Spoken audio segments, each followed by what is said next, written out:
भद्रकाली कपालिनी दुर्गा क्षमा शिवा धात्री स्वाहा स्वधा नमस्तुते।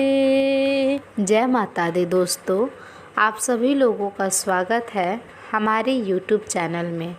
आज हम बात करने वाले हैं मकर राशि वाले जातक का साल 2022 से लेकर 2027 कैसा रहने वाला है।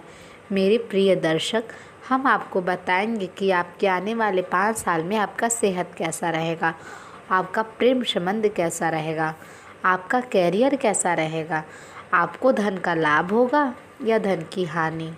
आइए हम सबसे पहले बात कर लेते हैं कि आपका सेहत कैसा रहेगा।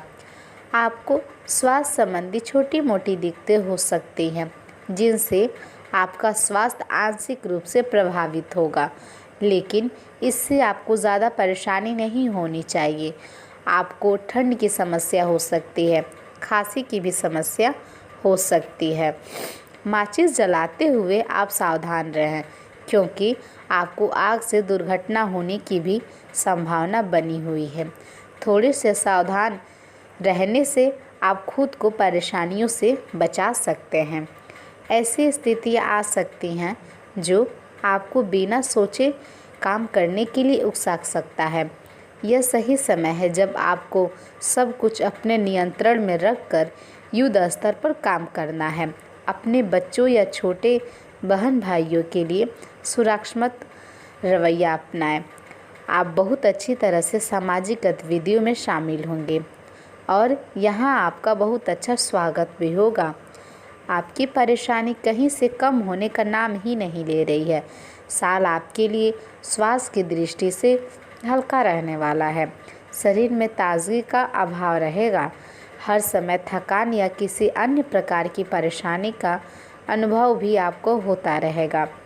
इसकी वजह यह है कि आपकी कुंडली में गर्म स्वभाव वाले मंगल 12वें भाव में स्थित है। इसके अलावा वक्री बुध का गोचर भी 12वें भाव में हो जाएगा। दोनों ग्रहों की ऐसी स्थितियों के कारण आपको स्वास्थ्य समस्याओं का सामना करना भी पड़ सकता है। अगर पहले से कोई समस्या चली आ रही है तो उसमें वृद्धि हो सकती है। आप किसी नेत्र विकार से पीड़ित हो सकते हैं, अनिद्रा से ग्रस्त रह सकते हैं या फिर नींद में व्यवधान हो सकता है। नींद की कमी कई समस्याओं का कारण भी बन सकती है। आपको चोट लगने की आशंका भी दिखाई दे रही है। इसके अतिरिक्त आपको बुखार, सिर दर्द इत्यादि ऐसी समस्याएं आपको हो सकती हैं। सेहत को लेकर सतर्क रहने की आपको आवश्यकता है। नींद की समस्या पर विशेष ध्यान देने की भी ज़रूरत है।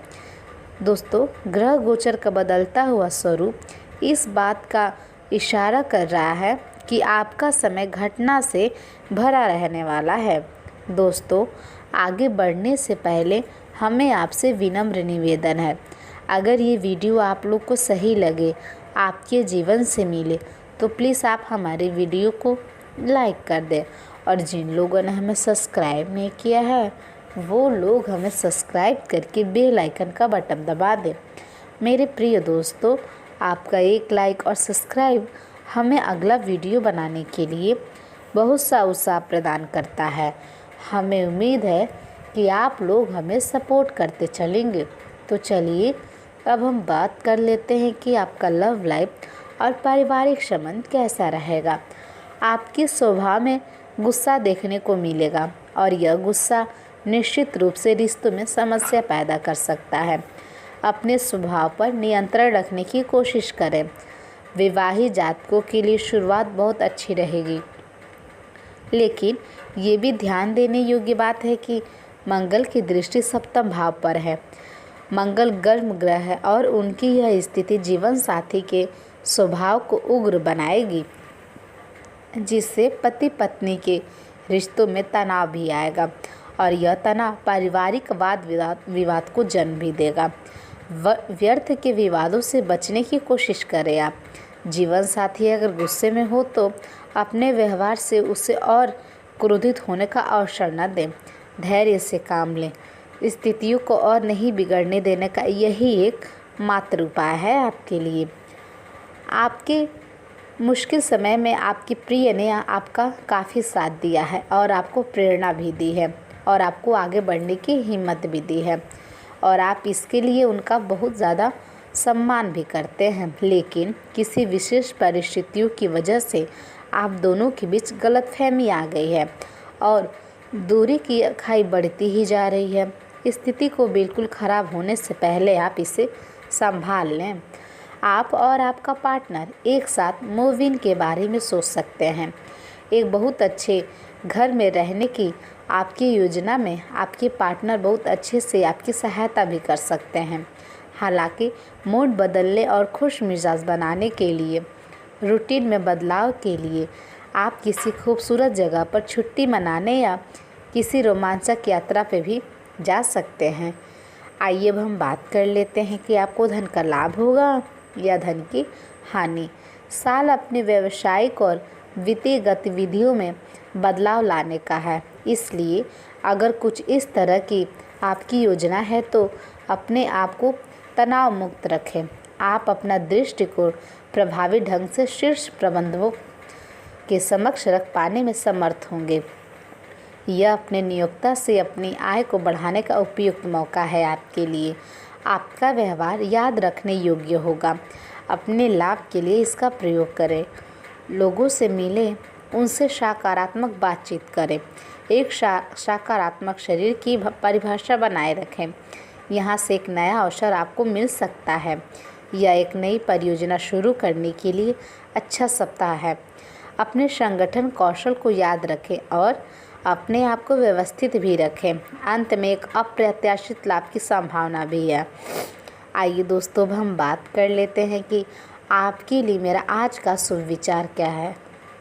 आप इसे मोटिवेशन शब्द भी कह सकते हैं। आप लोग इसे ध्यानपूर्वक सुनिएगा। हमें उम्मीद है हमारा यह शुभ विचार आपके उदास जीवन में कुछ रंग भर देगा। तो आइए अब हम शुरुआत करते हैं। कल एक झलक ज़िंदगी को देखा, वो राहों पे मेरी गुनगुना रही थी। फिर ढूंढा उसे इधर से उधर, वो आँख मिचौली कर मुस्कुरा रही थी। एक अरसे बाद आया मुझे करार, वो सहला के मुझे सुला रही थी। हम दोनों क्यों खफा हैं एक दूसरे से, मैं उसे और वो मुझे समझा रही थी। मैंने पूछ लिया, क्यों इतना दर्द दिया कमबख्त तूने। वो हंसी और बोली, मैं ज़िंदगी हूँ, तुझे जीना सिखा रही थी। ज़िंदगी में सबसे ज़्यादा दुख दिल टूटने पर नहीं बल्कि यकीन टूटने पर होता है। एक बार इंसान ने कोयल से कहा, तू काली ना होती तो कितना अच्छा होता। सागर ने कहा, तेरा पानी खारा ना होता तो कितना अच्छा होता। और गुलाब ने कहा, तुझमें अगर कांटे ना होते तो तू कितना अच्छा होता। सब तीनों एक साथ बोले, हे इंसान, अगर तुझ में दूसरों की कमियां देखने की आदत ना होती तो तू कितना अच्छा होता। खुशी पैसों पर नहीं परिस्थितियों पर निर्भर करती है। एक बच्चा गुब्बारा खरीद कर खुश होता है तो दूसरा उसे देखकर खुश होता है। मेरे प्रिय दर्शक, हमें उम्मीद है हमारा ये शुभ विचार आपको काफ़ी पसंद आया होगा। आपका बहुत बहुत धन्यवाद हमारा ये वीडियो देखने के लिए। हम फिर से मिलते हैं अपने नेक्स्ट वीडियो में। तब तक के लिए जय माता दी। आपका दिन शुभ हो।